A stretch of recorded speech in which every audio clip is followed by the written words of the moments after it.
the time I'm 30, you think it's time to get a piercing. Yeah. You know?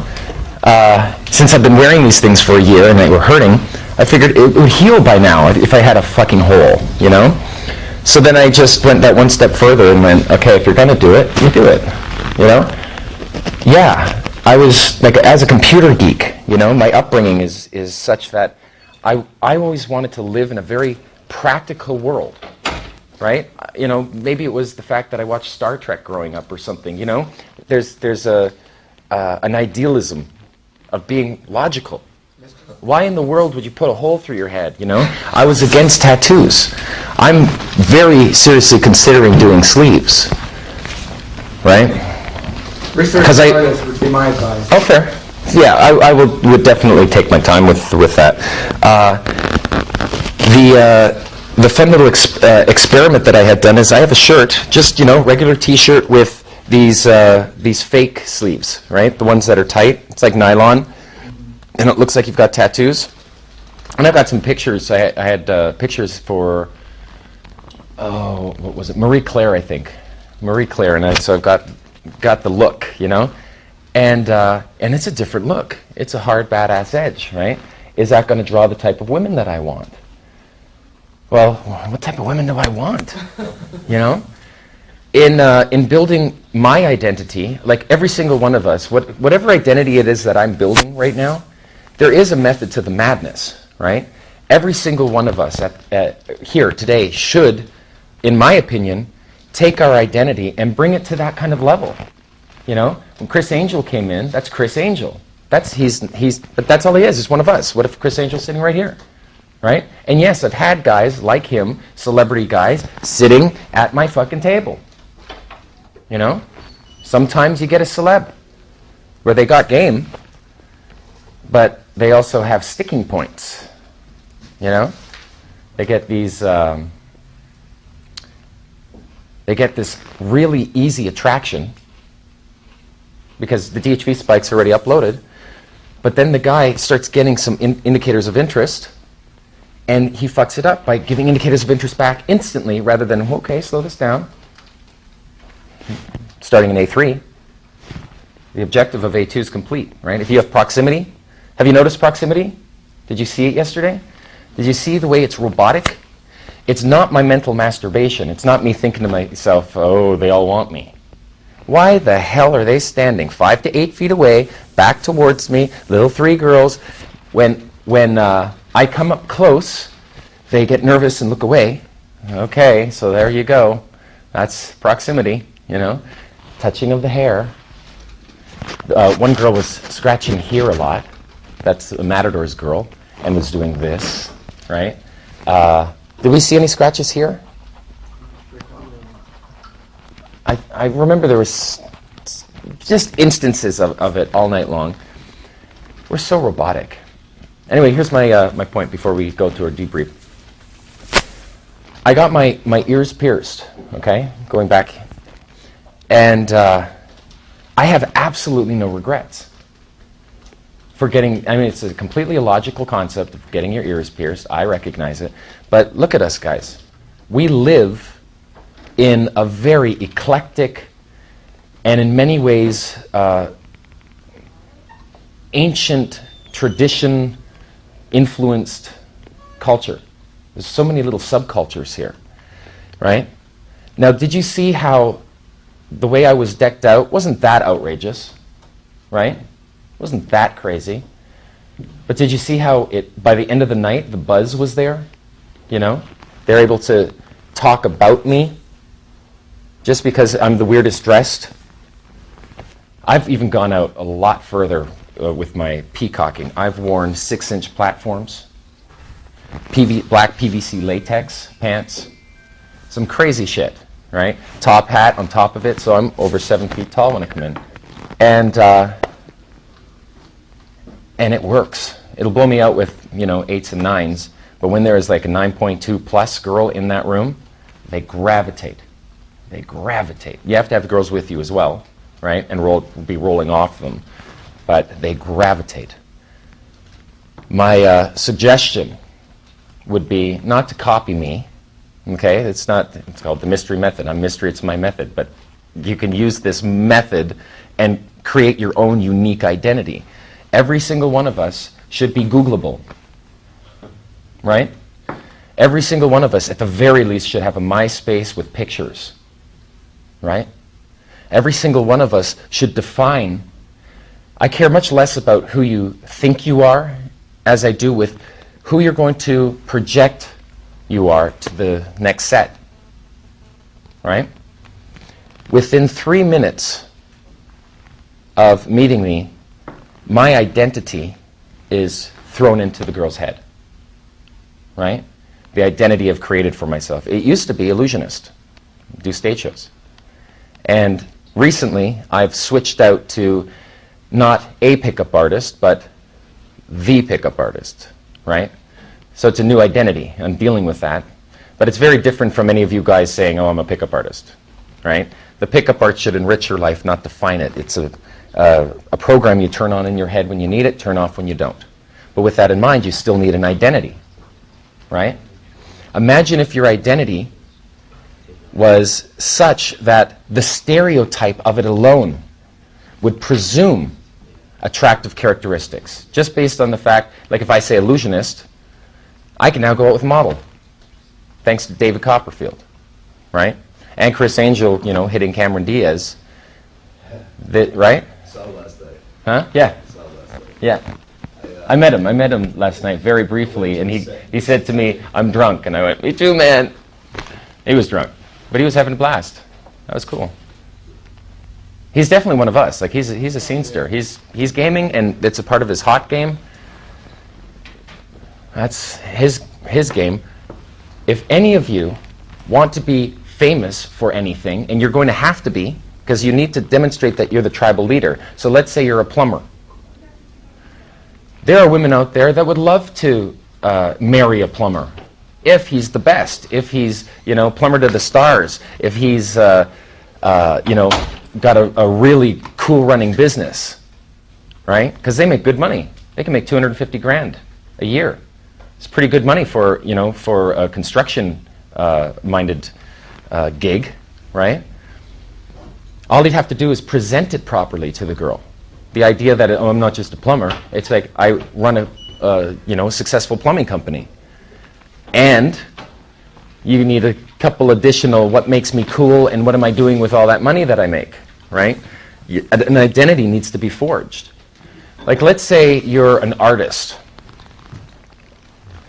Let's say you're an artist and you painted some pictures, all right? You got a bunch of pictures in your house and you're dead broke. How hard is it to take those pictures and with a little social ingenuity, head down to the nearby cafe whose walls are empty and say to the manager, hey, I'm an artist. I live very nearby. I'm a local artist. And I've got all these pictures. Let me show you a portfolio briefly. I've taken some snapshots. And these pictures, these paintings rather, are just sitting right now at my place. I come to your establishment a lot. I have a deal for you. Hear me out. I'd love to put them up on these empty walls. Free. We'll put little signs underneath them, and if we sell any of them, I'll give you 20% cut. And if none of them sell, well, at least you get, you know, a better looking place. It looks that much more rich. And I'm going to be inviting my friends here, because I come here all the time. I'm going to invite some girls here. He'd be cool with that, right? And then all you have to do is when you bounce the girl over to your house, because it's nearby, right? You can bounce her to your house and then leave just enough so that she can get comfortable with your home. And when you bounce a girl to your house, it's not a seduction location, it's C3, it's a comfort building location, right? So you have the blinds up, you have the light coming in, you have the window open so she can hear the street. You make it non-threatening. You don't have the candles and incense already burning, you know what I mean? She comes in and she's wafting pheromone, you know? The idea is to have her come in and just get comfortable. Then you can say, leave your purse, you leave your sunglasses here, let's get out of here. Right? You then leave and you walk down the street. Yeah, I'm just going to grab myself a coffee, come tag along. And when you get there, you're sitting down for a little bit. You wouldn't say, let's go, let's go for coffee, or let's, maybe we can go for coffee sometime. That's not your bounce. Your bounce would be whatever you want to say, like, oh, we're heading to the Stratosphere on Wednesday. Let me grab your number and you can come tag along. I'll introduce you to some cool people. That's a nice bounce. Not only would that work if you were to use it tonight, but that particular bounce has worked up here about 30 times. I've only taken girls twice to it. But the bounce itself, by saying it, establishes that phone number, and you already have the plan of this is what we're doing, and then you can call her the next day and shoot the shit with her, right? And then say, hey, I've got a couple chores to take care of. What do you got to take care of? Oh, I've got to head to the bank, and I've got to pick up my shoes. Well, perfect. It'll be a day of chores. I'll come get you. I got to head to the bank too, and then I have to drop a box off to my sister's, so you can keep me company. That's a date. That's a great date. That's so much better than, let's get together for coffee. But of course, on the way to taking care of those things, you can stop by that one coffee shop, meet up with your friends. Hell, you can invite many people. Once you start data farming, you get 3 to 5 numbers a night easy, right? And some of these people are going to want to hang out with you, see you again. And when they see you with girls, they're going to want to hang with you again. Guys are going to just want to join you. The way it works for me now is because of my reputation. Guys will say, they want a phone number exchange, and I say, you bring the party, I'll bring the girls. And they're like, that's a deal. You get me in through the front door, and you take care of me, and I'll call a few of my girls up to come with, and I can throw, spare girls, the ones that I'm really not after, but they were really into me. I just wouldn't normally hang with them, not alone. Because I'd rather go out and find a hotter girl than spend 7 hours necessary to pick up a particular girl. It's not worth really 7 hours, right? But if I invite them all out to the same venue, it becomes a social gathering where it's a frenzy, where I've got girls fighting for me. Day twos are awesome when you do it that way, right? So now you get the girl to that cafe, and you get to say, what do you think of the artwork? And if she says it's shit, which could happen, you say, yo, you prick, I can't believe you just said that. Take a look at the signature. And then she'll go up and she'll look at the signature, it's yours, and she'll be amazed by it. It'll seem so pro. Like, oh, wow. And it didn't cost you anything. Just take your fucking paintings, put them up somewhere, right? And now, of course, she's going to see that little sign underneath that says, $7,500, $8,250, really bloated numbers, and then red signs, little red signs on a few of them that say sold. Now that would look really cool, wouldn't it? Right? So look how easy that is to do. Now if you want to go one step further, hell man, you could rent out for $600 a month an empty space, paint the walls white, call it a gallery, paint the gallery sign. It's an art form too. And you've got yourself your own art gallery for $600 a month. Now, what is it really? Well, you're going to find a buddy who's going to be your promoter. Now you're going to go out farming chicks. You're going to head out, you're going to meet people, and you're going to have a buddy who plays the role of promoter. And what is that? He's just going to meet people, he's going to hand out the flyer, because next Saturday you've got an art showing. And all you have to do is, to the guys, you say, hey, bring some girls, throw some girls our way, we'll throw some girls your way. We're having a party. It's a wine and cheese. It'll be very elegant, some classy girls. That's it. And people will be, cool. So now you've got a place to actually gather people. They're all going to be looking around. You're going to play some music at your gallery now. You can forge an identity so quickly, so easily, if you wanted to. Now get ready for this. When it comes to the concept of fame, fame is an illusion. You're only famous to the people who think you're famous. That's it. People who don't know you're famous don't treat you famous. The people who you never meet don't matter. So if there are people out there that think you're famous, but you never ever meet them, it never influences your life in any tangible way. So if you wanted to have a person treat you the way you would ultimately like to be treated, like a celebrity, all you need to do is systematically upload the evidence of that social status into their brain. There are girls, when I walk into the room, it is cold. It's cold room. But by the end of the night, they believe I'm a celebrity. How? merely by the way I look. It's an illusion, right? Some of you were dressed very generically. I'm sure you felt it, how you fitted in with so many other people, right? And fitting in is great, that's the first step. We want to fit into society and not look like geeks and losers and all that nonsense, right? So, you buzz your hair, you put gel in your hair, and, you shave and you take care of your grooming, and that's all a great start. But what's the next level, man? The next level is to forge an identity. It's like if you're playing a video game, and you only have to do this at night, and you can change your avatar every night if necessary. You can explore fashion. You can build an identity that will set you apart from everyone else. It's one thing to stand in, but it's a whole other thing to stand out. Like a video game. What character do you want to do? Do you notice in video games how if you're going to build an avatar, you don't usually build one with the type of shirts you got on here? You go all out. I'm going to be the Argonian. You know what I mean? You can't be Argonian. Damn it. He's like a lizard character with big, huge tail and glass armor. Go all out. Have the courage to forge your identity. And then all you have to do is systematically convey it. So let's say you wanted to be an actor. And you wanted to convey that you were a famous actor. What would you need? Let's go into that. First, number one is to decide what type of woman you want before you decide what type of actor you're going to be. Fair? It's so important. Next, once you've done that, you got to forge an identity for yourself, write it down on paper. When asked the question, so, what do you do? That question is a conversational thread that will pop up in virtually every set.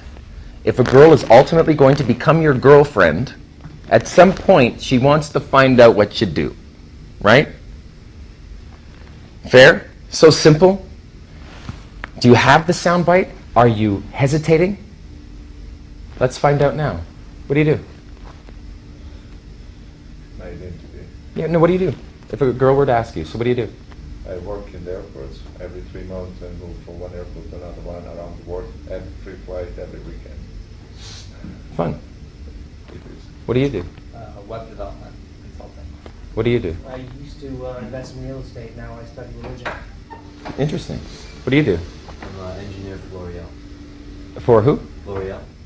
Cosmetics. Oh, L'Oreal. Yeah. Oh, fun. An engineer? How so? Well, like, you ever see the Lancome boxes? The what? Lancome? Yeah. Lancome, like in Saks Macy's? Yep. I designed those, that kind of stuff. Graphics. Well, the structure of the boxes. Okay. Like Fair. The dimensions and all that. That's it. Yeah. Okay, interesting. What do you do? System and IT system. What do you do? Political consulting. Just getting different ideas on the ballot so people can vote on whether it be for general or primary elections. Work with different people running for office like mayor or senator. Just a huge people business, just in the public's eye, 8 hours a day. What do you do? I read books, practice guitar, and occasionally teach classes on what I've been learning. Nice. What do you do? Medicine. Nice. See, that's simple.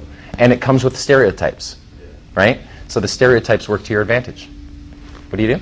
I work at a bank in Mexico, development new payment platforms. PayPal. Fair. What do you do? I'm a PhD in acoustics. In acoustics. Interesting.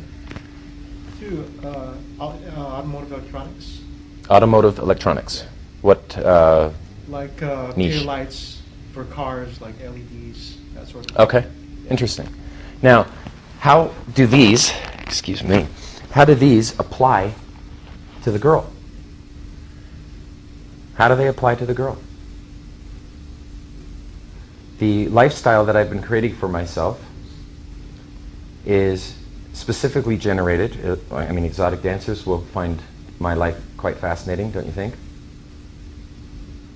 So will models, actresses, any performer. Specifically, that's what I was going after, right?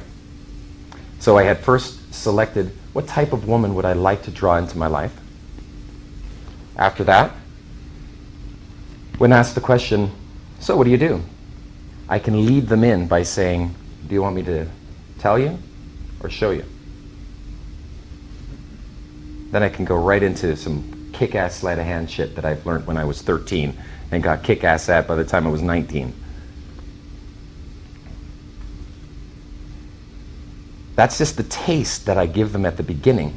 And later on, I will give them what I call a grounding sequence. This is 4, 5, 6, even 7 different stories, whereby I ground my identity to her reality. Here's how. I say to her, when I was a kid, I wanted to grow up and be a magician. I got so fascinated by magic, I was like 13 years old. And then, I'll pause here, and then I'd go into a story about how I beat the secret to a magic trick out of a friend of mine and borrowed a book, 501 Magic Tricks by John Scarn. And there wasn't 3, 4, or 5 different ways of fooling a person's psychology, of finding the holes in a person's perceptions. There were 501 ways, and that was all in a single fucking book. And I was fascinated by that and got drawn into psychology and drawn into magic and drawn into mentalism and drawn into hypnosis, for crying out loud. I was fascinated by all that area. So the first time I did a magic show, and then I can go off into the next story, right? It starts up, this is where I got the bug. The first time I did a magic show, how I shit a brick, how it was my, it's a word I'm looking for here, my successful risk-taking that allowed me to move to the next story, which is the first time I did a show in front of 16,000 people. It was a 12-and-a-half-minute act. I opened a show for Summer Hot Rush in Paramount Canada's Wonderland, about 40 minutes north of Toronto. There were only, I was told there'd be like 6,000 people, but it was a particularly hot day. They did radio the whole time for pushing it, and I don't know if it was some sort of special occasion weekend or something that the show took place on, but there were 16,000 people that showed. It was a particularly hot day. It was awesome. And I had to open the show. I set the standard for the pacing of that show. I had to be pro, right? So there I was backstage, and the announcer begins. He says, in the past, an art form was created to indulge and captivate the minds of all mankind. Entering the 21st century, this art form still lives on. This ancient skill is known to the world as magic. And I'm going, oh, fuck. I'm backstage flipping out, going, I do not belong here. There are way too many people here. It's the first time I've ever done anything of that level. And my manager, Betty, at the time, she's in the wings in the corner, and she's going like this to me, right? And I'm thinking, the fuck is this? That's not helping. Please give it up for Eric Von Markovic. And I think to myself, fuck it, I can always give the money back. Shit. And I go out there and I kicked ass, because unlike that first birthday party magic show that I did when I was 19 where I shit a brick, this time I practiced. This time I did full dress rehearsals, because the first time I ever did a magic show, I'd learned all the pieces of magic all separately, never put them all together in a cohesive single show, so that some of my props landed on other props that wrecked things for the next thing, and oh my God, it was just horrible. But finally, I sort of got it together, and I kicked ass. There I am beforehand. It's so crazy, too, because there I am right before I get up on stage, and I am so absolutely, what am I doing? Why am I doing this? I don't even know these people. You know what I mean? And I go, fuck it. And I go out there, kick ass, and when I get off stage, I think to myself, oh, fuck, I'm a god. I am so designed for this role. It's sick. And then that bravado wanes, and I become a normal person again. And that cycle repeats itself, where I keep fighting my fears. I keep fighting this need to risk take. And I've been pretty good at it up until this point. End of story. So that'll get my risk taking under my belt. See, you get the idea of grounding sequences. You can have DHV spikes up the wazoo in them. She will listen to, this is what I wanted to be when I was a kid. And you can go off, you know. You're basically grounding your who you are today, you're grounding it to her reality by having her think back when you were a kid, because she can at least, remember that. Especially if you were to say, well, it started, I was living with my parents, I was a teenager, and she can accept that reality. But what if you're the CEO of a Fortune 500 company and you meet some really gorgeous girl who does nothing? What does CEO mean to a girl? What does that mean? It means a guy behind a desk, I guess. She doesn't know. How does it pertain to her life? Is it going to help get her in the club? Is it going to make her feel greater value amongst her friends? Is she going to be able to brag and show you off? Where's your website? Right? I mean, if you want to really meet a Playboy model, she did not go through all that pain and uncertainty to become a Playboy model. What if my parents find out? In order to date a computer programmer. Unless you can spin it and say that you're a hacker and you're into securities and build your human interest story like some guys have done. Some hacker guys have really, they built their MySpace, on their websites they show off their toys because they made some cool money. They show off lifestyle. And all that is just pictures, DHV spikes.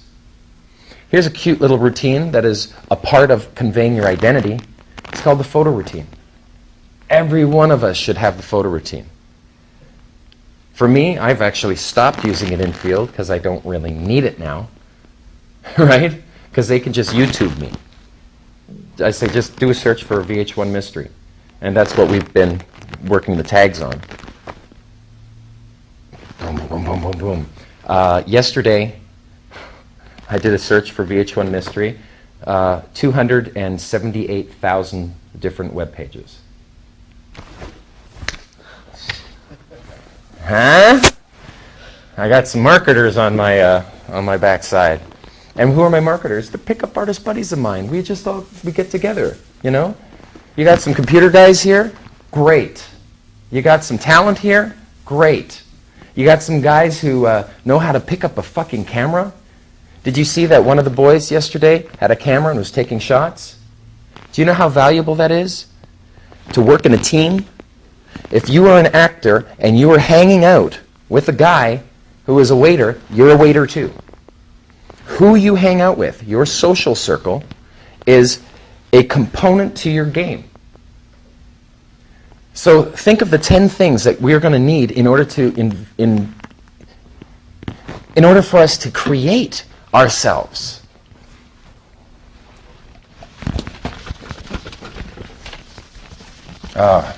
I am removing right here a brilliant, elusive, obvious concept. This idea of 3 physical locations and 3 different phases or jumps for us to get to those locations. And if we can just handle the technicality of doing that, we would improve our chances of getting the girl, in my feeling, in my estimation, in my life, 800%, because I simply know what's next.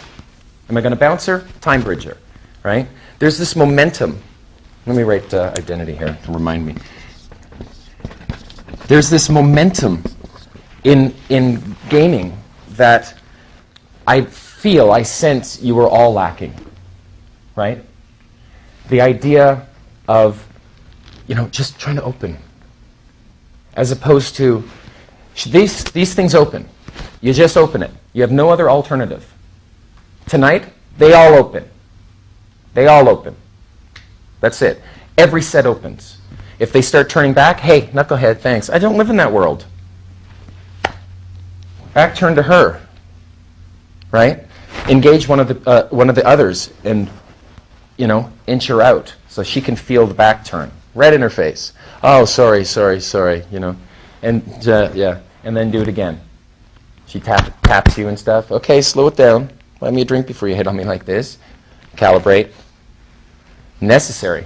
Otherwise, they're going to turn off, grab the other girls, pull them off you, And that is not acceptable behavior. I don't live in that world. Don't accept it. Every set should open. There's like this momentum that is necessary in this game. You get to pick. It's very powerful if you just understand that, okay, I got to fight the 3-second rule. You'll just do that from now on. There's no other option. The fight is with yourself, solved by the 3-second rule, solved by repetition.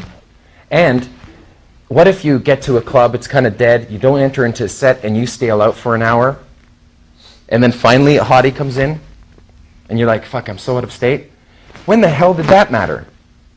Knowing very well that when you're in set, you know, the hatch opens, and it's 85-degree weather. You've seen the movie Apollo 13, right? I have this vision before I go into a set that I feel like, man, I'm stale by it, you know?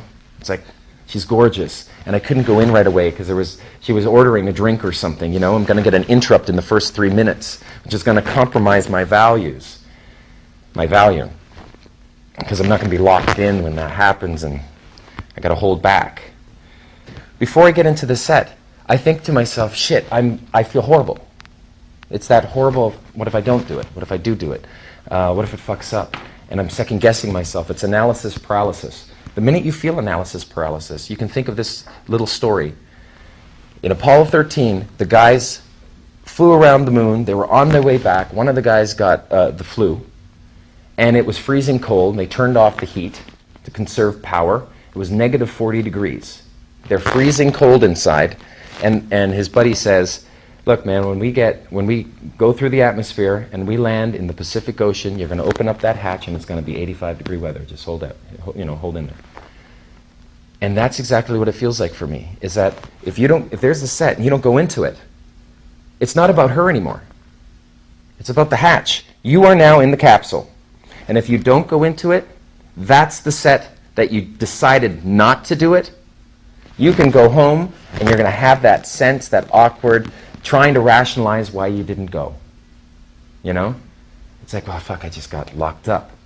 That is not acceptable. We cannot affect that. We cannot allow that to occur. We have 28,000 days.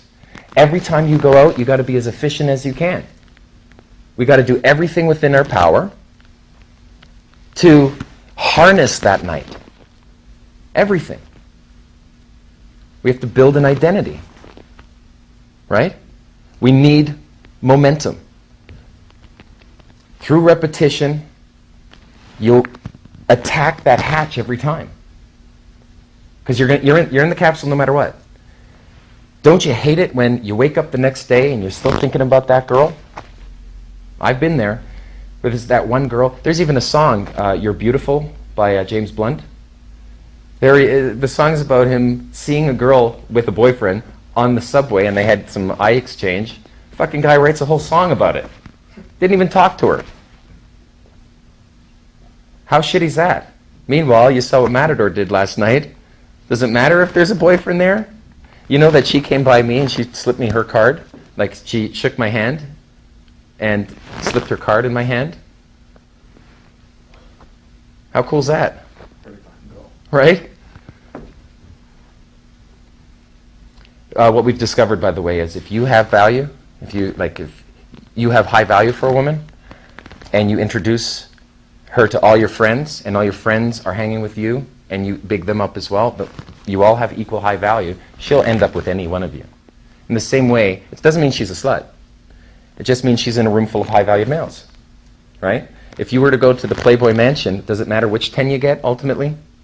Right? If you go after this one girl and she's really not into you, are you going to keep looking around? Are you going to say, yeah, man, just because I'd have sex with about 15 of these girls doesn't mean I'm a slut. It just means they're here. This is finally where I'm supposed to be, right? So the guy, I'm rolling in a little group of guys where we get to have DHV spikes thrown about, bandied about so much that the girl will end up with just anyone would be happy. You know, she'd be happy with anyone. It's kind of cool. Imagine having that kind of cool friends It's not like they're going to steal from you, you know, because they'll have this with everyone else too. You got to build a social circle, right? Okay, let me write some of these down. 1, what girl? What type of girl do you want? She's a Playboy model. Being an accountant isn't going to help, right? 2, an answer to, so, what do you do?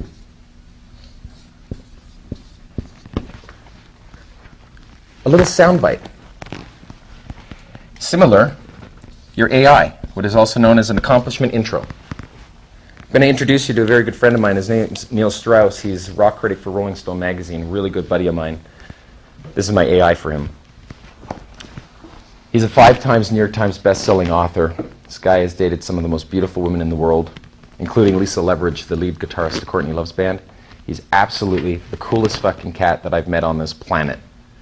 And I've known him for like 3 years now, and we've not seen each other for a while, so now that he's up here, he and I are just spending some time together. I'm going to introduce you to him, so do me a favor. Don't embarrass me, right? Just by bigging up my buddy like that, my value raises, right? When I introduce her to him, I roll off, and he throws my intro. How cool is that? Do you have an accomplishment intro written so that you can hand it to your wing? As opposed to, yeah, this is my good buddy. Do you see what we're doing, James Matador and I? We're working each other's sets. How cool is that? It isn't, there was the old wing rule of the man who opens the set owns the set. And that's not appropriate, because what if he works at 25 minutes and doesn't, get the job done for himself? And then it's like, well, is it free? Can I go in? Well, dude, it's my set. For how long? How long is it your set for? And then are you going to get pissed because you worked her for half hour or went nowhere? Can I go in? It's been 2 hours since you talked to her. She's over there. You didn't get her number. What do you want? Right? So it isn't that. It's the man who calls the set, leads the set. Just call it out to your wing. That's a good rule. That way, your wing can open it for you. Hey, will you open that set for me? Man, it gets easier, and it's like you're thankful. He'll open the set for you, because if he botches it, when you come in, your value's still high enough. As long as he doesn't botch it so much, whereby your value lowers for being his friend. But he's just going to throw an accomplishment intro in anyway, and then you'll come trampsing on in 3 minutes later. Never go in a pair, you and your buddy, right? That happened yesterday. Remember? It was like you were just standing there. It doesn't look good. It looks like an interview, 2 girls are standing, waiting for the next 2 guys to approach, and always there's one guy talking, one guy behind, just waiting pleasantly, and he's the beta guy, and that makes the alpha guy look like, oh, look, I'm doing a show. It's not like I'm just shooting the shit with everybody and having a good time, right? It's too prepared, and the dynamics look wrong.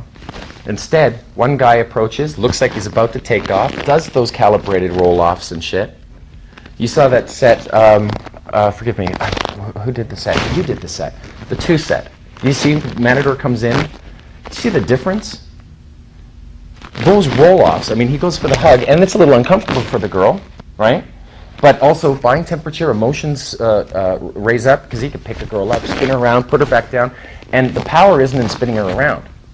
Okay? The power is in, all right, get off me, and talk to the other girl, rolling off. So the girls are like, oh, he's not sticking around. Still excited. What do I do? And he comes back and says, oh, by the way, see the fight outside? And he's on to the next thing, and he's not touching now. So, cool. I guess I'm comfortable with him. It's instant. It's quick. It's emotional. Man, that's the game we got to integrate. Did you see how long I could hug a girl? And yeah, there was definitely kissing that could have happened. I'm not going to be playing a game of kissing girls in front of Casey. Because Casey's right there, and I'm holding, and okay. No. Yeah, there's a whole story. She was helpful yesterday, huh? Casey? As a wing woman, as a pivot, if you don't have a pivot, you make an instant pivot. You can go into a set, rip it open, get a girl to help you. All you have to do is say, come on, let's go find some friends of mine. I'll introduce you. Give me your arm. That's all you get. By the way, you should be writing that down. That's a Kino escalation step. Here, give me your hand. Nice. Good, that's all you get. And then you walk. And while you walk, you've got to pivot. Every set will open. It's like hot knife through butter. The set's open when you have a girl in your arm. I mean, that's social dynamics. It's not you versus the set. It's you with all the tools of an entire room at your disposal versus the set. If you think to yourself, shit, that's a really hot girl. I think I'm going to need some social proof on the entry. Let's look around. What do I have to work with? Okay, there's a 2-set over there of 2 girls. Let's get them close together. And then you go. That's, you think ahead. One time I remember a particular game plan that I had devised. I'm leaning up against the wall at the Viceroy. It's a hotel lobby, and there's a small, posh kind of, bar scene. And I'm with one of my former students, a buddy of mine at the time, now a former, he was in the book The Game, Papa.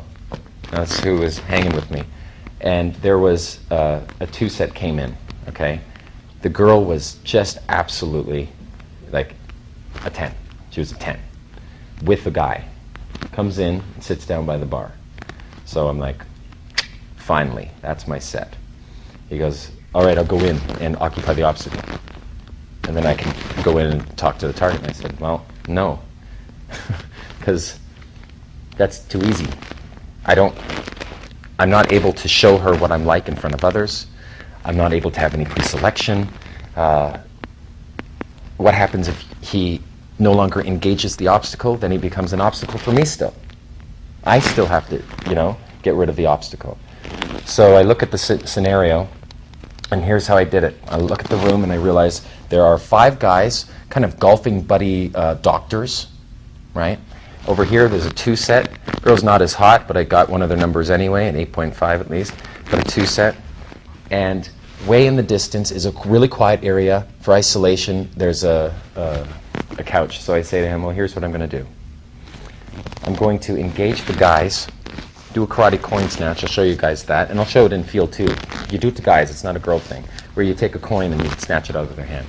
So I'm going to become the center of attention there. I'm going to neg this set here, right? Kind of as if I'm the leader of men, and yeah, girls, big deal. That kind of engagement, so I can create tension. Then I'm going to win over that set, and I'm going to use them as social proof, bring them in to the other 2-set, right? My target and the obstacle, throw one of the girls off to him, and then throw the other girls off to the doctors, so I can then isolate. And that way I have pre-selection. And that is exactly what I did, and ended up with taking her, having disarmed everybody and made the whole room happy, and took her to the right to the couch. It took maybe 10 minutes. And when I got to the couch, we started making out. And I came back with a kiss on my cheek, handshakes, and phone number in my pocket. Guy was disarmed. Another phone number from one of the other girls who ended up driving me home. How cool was that? That was so much more fun. Could you imagine if I would have just gone in straight by myself and working a 2-set, like a normal 2-set? That'd be so limiting. See, where there's a problem, in a lot of people, there's an opportunity. So have your accomplishment intro. Social circle.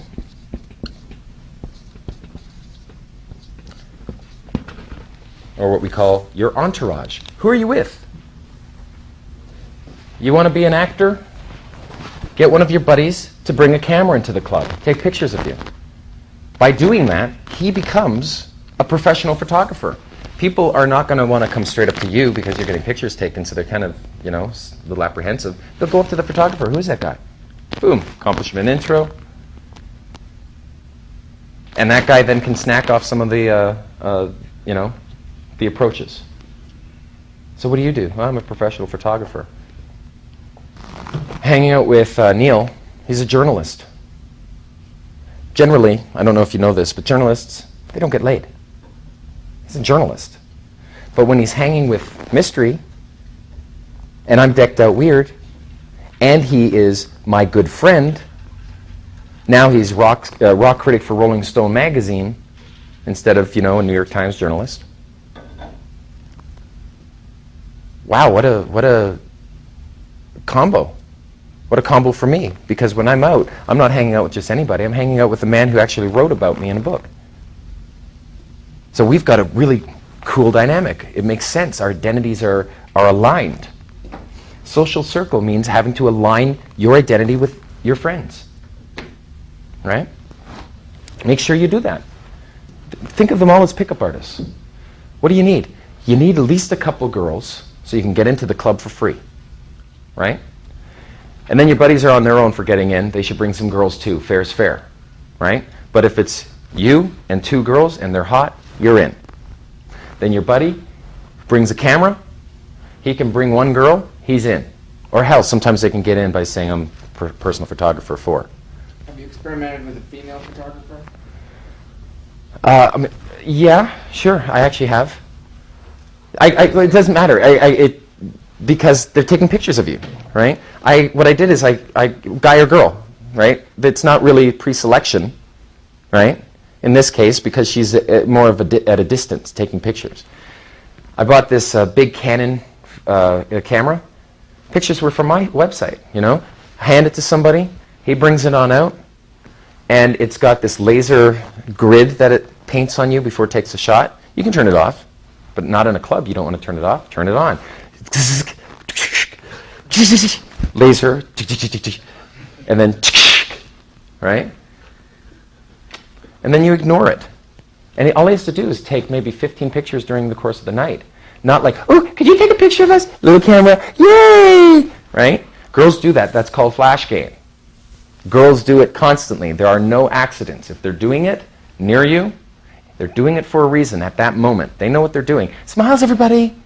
Right? Because they want everyone to turn. They're lekking. It's the same reason why they dance. They get up on the stage to dance. Right? Oh, look, we're in the bar now. Look at us. Yeah, you're too fat. Get off. Right? They're lekking. Flash game.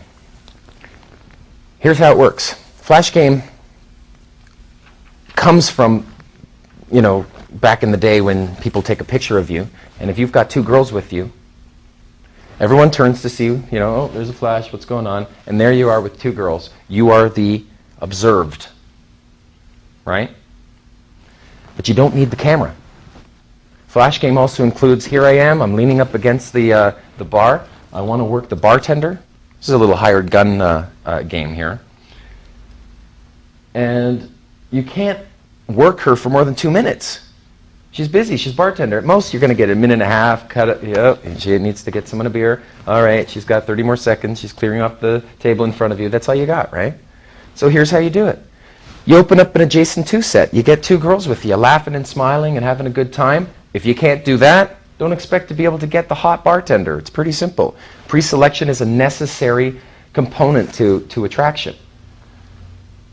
But once you have these 2 girls laughing and you look over the shoulder, she's not looking at shit, and you're just telling a joke, but you're now adding some detours to make it a little bit longer before you hit the punchline. She's finally closing that cash, the cash register. She's about to turn around. I start telling my joke. I end now. Ha ha ha ha. You're right over the. She turns around. Ah ha ha. All right, woman, get off me. Get off me. Jesus. She saw that. Perfect. DHV spike, upload it into the head. Do you see how I see it? I just need to show, and every little counts. It's like, that's it? That's all she sees? That's all she needs to see. An impression is now formed. In the same way that if you saw a guy sitting at a table and he had 2 really hot girls with him, he instantly looks like the coolest cat. You will respect him. In fact, sometimes you won't even approach the set because there's a guy in it. Right? Approach the set if there's a guy in it. I approached sets with guys in it. Did you see? Did I have problems? They opened. They gave me the girls. By negging in front of the guys, they're disarmed, and then I can hug the girl. Hug, hug, hug. Good times. Whispering sweet nothings. Fun. And the guys can't help but let you. Especially if they're not in. Or even if they are in. You know what Matador did? He said to the guy, "Listen, man, I'm gay." That's what he said. But he didn't go, "Listen, man, I'm gay." He just is fucking the biggest alpha guy ever. And he goes, "Listen, man, I'm gay. So your girlfriend and I, we're going to go shopping." Right? And I came in and I occupied him and disarmed him and kept him busy while he's working the girl. Right? And then when she came over and he's working him, I'm AIing him. Which basically blew out the boyfriend. Well, don't bring a sandwich to a banquet. Don't bring your girlfriend to the club, man. It's her fault. She's actually looking. She would not have gone out to a club. She's looking, and he doesn't know that her selfish genes are saying, "Yeah, it's time to find someone else, and he can come with me in the meantime." Right? It's like if you brought a girl out to a club. Some girls will actually come out with you to a club, not knowing that, man, that's the social proof that you need to get the next hotter girl. Right? So if you are at a bar and you do that flash game and you heat up the adjacent set, odds are you can start in A3. You can start in A3. You can assume attraction's done. She saw me laughing with guys and girls, and I had girls on me, hugging and on my arms, and I'm the shit, and I'm decked out a little bit weirder, but my social circle in front of me is accepting my image. That makes me the alpha male. If I burp loud, I'll get the girl. Because it isn't the burp that gets you the girl, it's the fact that everyone else is non-reactive. If they're like, "Oh, you're sick," "Oh," and you're non-reactive. That's a routine compliment, but I'll accept it. Here you are able to defend yourself, right? This burping thing comes from apes. It's a dominance thing. Crazy. So is farting, by the way. But usually you reserve that for just a group of guys going camping. Yeah. What's your definition of attraction versus seduction? To me, attraction is where you trigger the DHV spikes. With DHV spikes, a woman's survival and replication value judging system. Is that the same emotion that we feel when we see a hot chick? Yeah, but imagine seeing a hot chick only piece by piece as you reveal her from behind a curtain. Imagine there's a curtain, right behind this curtain there's a girl. And I'll give you, you don't know what to rate her right now because you know nothing about her. She's a 5. That's how girls see guys. He's a 5. His looks may make him a 6.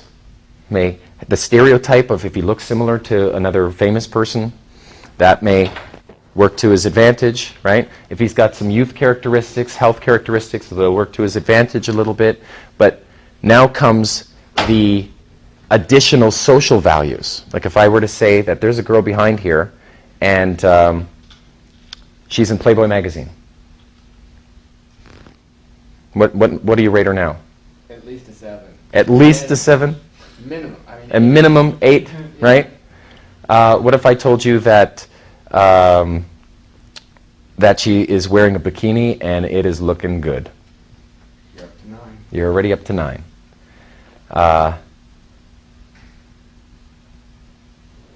What if I told you that she was in Playboy magazine in 1962? She's an old hag now. Yeah, she's an old hag. Well, the picture looked good. That's all I'm saying is she looked hot. But now she's not, right? See how it fluctuates up and down? Girls do not know our value until they systematically receive these attraction spikes. About 15 of them will be needed to make her just fall in love with you. 15 attraction spikes, 15 of those DHVs, and you're good to go.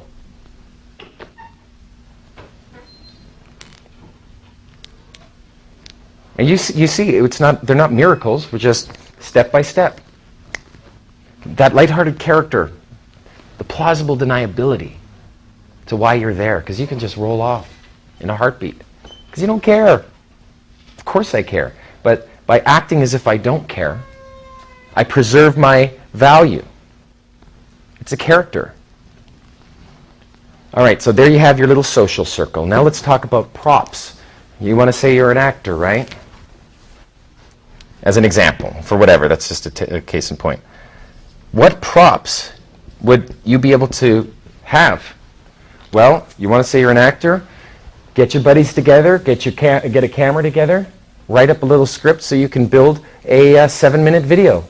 Put it on your iPhone, put it on your, on your little, whatever device you want to bring into the field. Have one of your buddies play the role of manager or agent, right? Hand it to him. So when you do ping-ponging, you grab the girl, pull her into your reality, and then throw her off to your buddy to do accomplishment intros on your behalf. He can pull it out and can say, yeah, this is my buddy on set. Here's his reel. Imagine having a photo routine. 12 photos. 2 of them are sucky. 10 of them are kick-ass, right? And each picture reveals a little component of your life. And of course, they may be shitty at first, you'll swap out the bad ones and you'll get new ones. And it'll be a reason for you to do some crazy, outrageous shit. Okay, you say you're an actor, well, where are your pictures? Where are the pictures of you having makeup put on? You need your makeup chair shot. You need your hot girls shot, hanging out with hot girls. Oh, this is my ex-girlfriend. You need your hanging out with a celebrity shot. Add them all up. And a couple bad ones so it looks like, I just got them developed. So you can print them out on regular glossy paper. Go to Kinko's, 50 cents a copy. Instead of showing them on a digital camera, which kind of conveys that you took the pictures yourself, right? Instead, you have glossy, I got these from the production office. They sent these to me. Yeah, I just got them. You see what I mean? Now you can put that down on the table. If you go to a strip club, man, you put that on the table. The girls won't be saying, would you like a table dance? They'll say, oh, can I look at these? Because if she says, would you like a table dance? You say yes, you lose the girl because you become a customer. You say no, you lose the girl because she leaves. You can't say yes, you can't say no.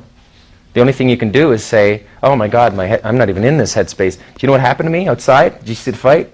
And you're back on your material, right? Can't say yes or no, you just have to cut and stack to your material. Why even bother playing that game when you can put down these pictures and she'll take a beeline straight for that and want to know about your life, and you can pull it away and say, are you nosy? What if you left your purse out and I was rummaging through it when you went to the washroom? Shit, these are my private pictures. Just took them out of my pocket so I didn't crumple them. All right, I'll show them to you.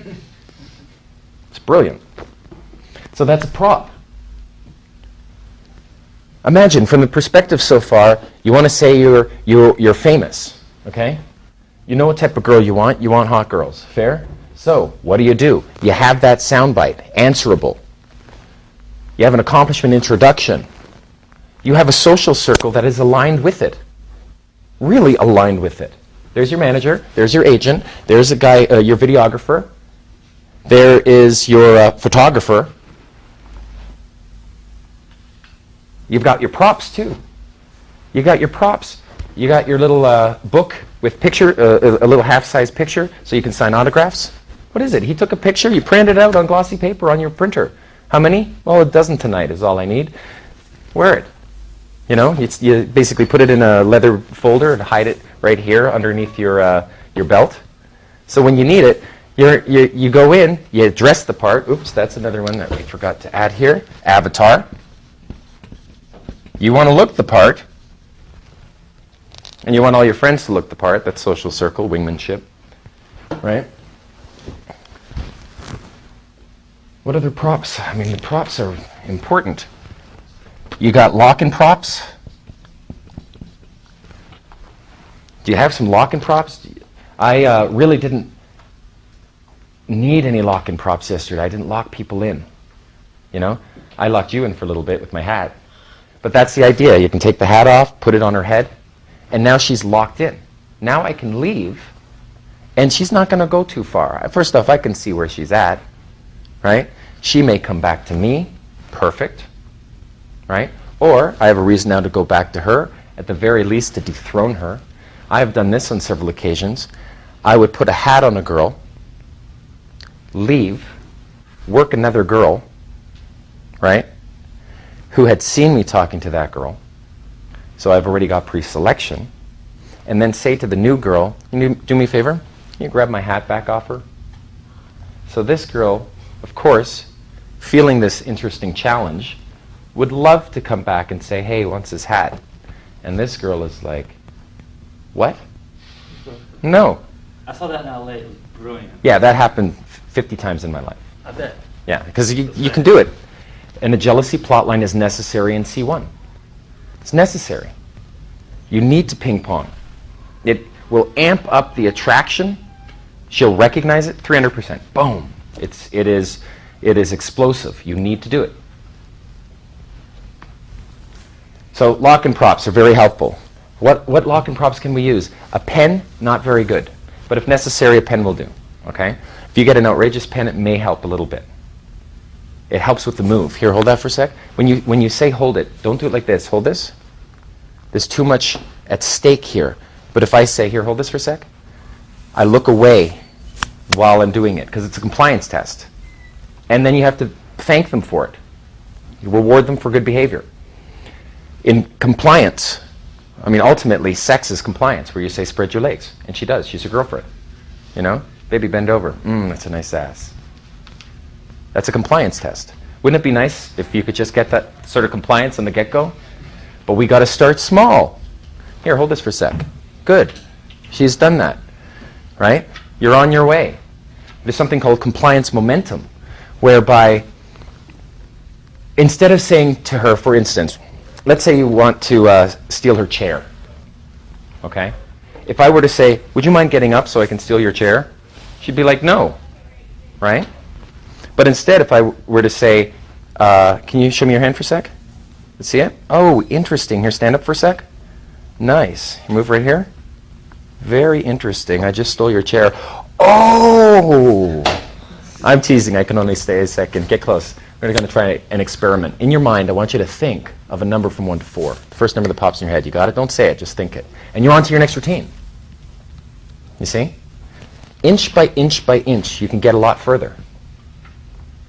That's compliance momentum. And there's even this weird thing where there's this compliance threshold that you'll meet whereby she'll say no. When that's an IOD, she's breaking it. What do? You break too. That's it. She needs an IOD in response.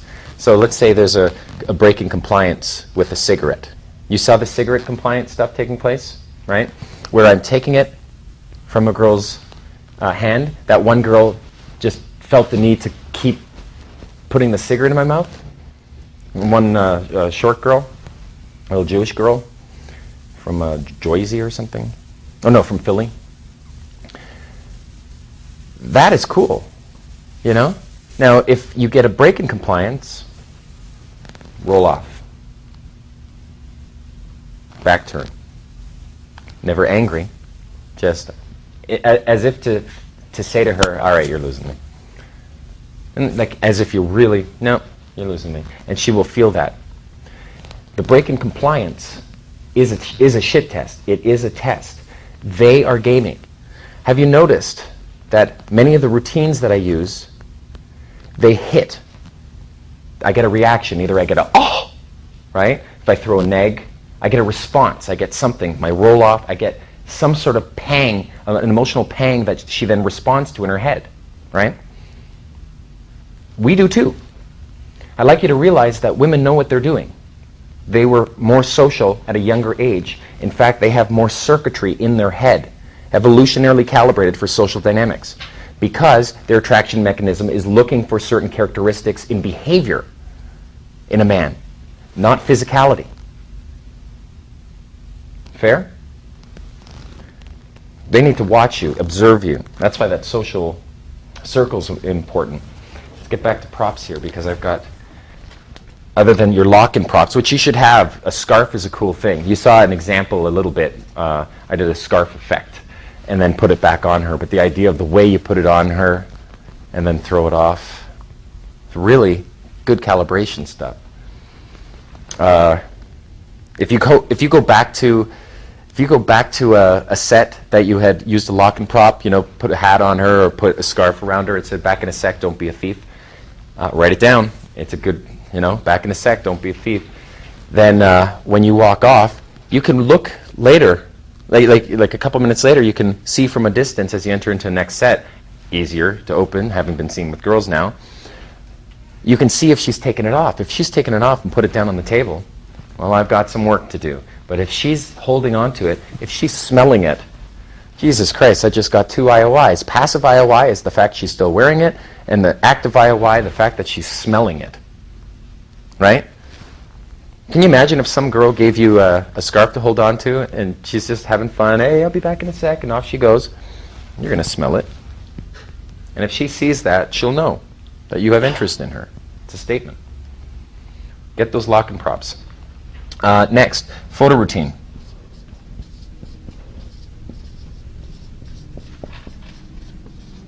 Photo routine. What other props? Let's say, if you're a singer, get your CD together. How hard is it? All you need is a computer and a couple buddies, right? Well, let's see. I need a photographer to do the jacket cover. I need someone to write the songs if it's not yourself. I need to go into a studio. Who's got a Porta studio? Let's go find out. Guess what? He's got a Porta studio. Guess what? There are a lot of guys who are into music. You know? You want to be into music? You can be famous. You can't stop a person from thinking you're famous. What else do you need? What other props would you need? Well, back at home, you're going to need some articles. So write some articles. Fake it till you make it if you have to, for crying out loud.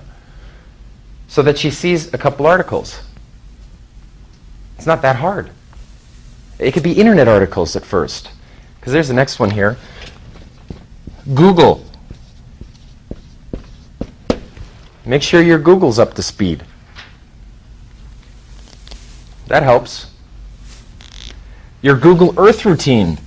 She comes over to your house, you can show her bookmarks of all the places you've been.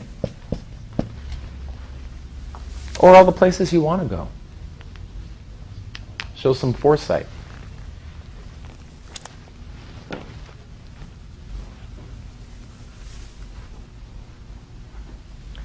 You want to convey to her that you are a famous guy? If you have, well, we'll add here, a video clip. A fucking video clip. A video clip of you performing whatever it is you're performing. Stick it up on YouTube. Whatever it is that you want to be famous for. A nice video clip and a CD to hand her. That is well worth it, right? Your autograph page. Or autograph photo.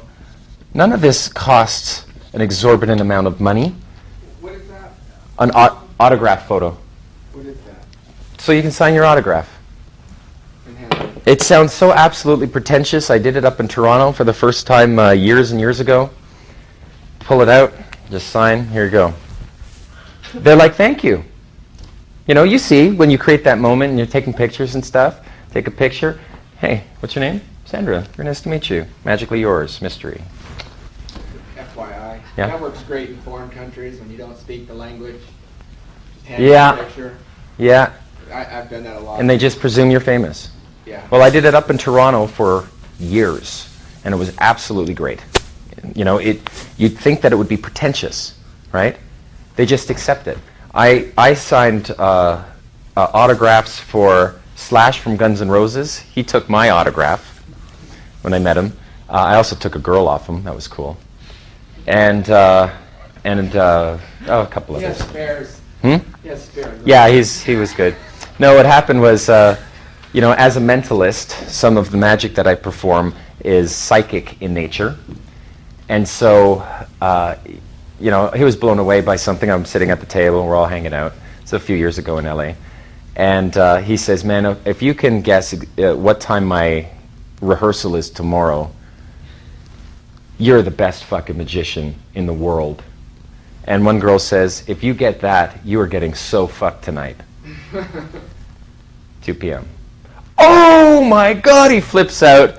Whether it's true or not, he did me the favor, and that girl ended up giving me a blowjob in the car, and I went, oh, fuck it, okay, I'll actually do the deed, and I had sex with her at a hotel.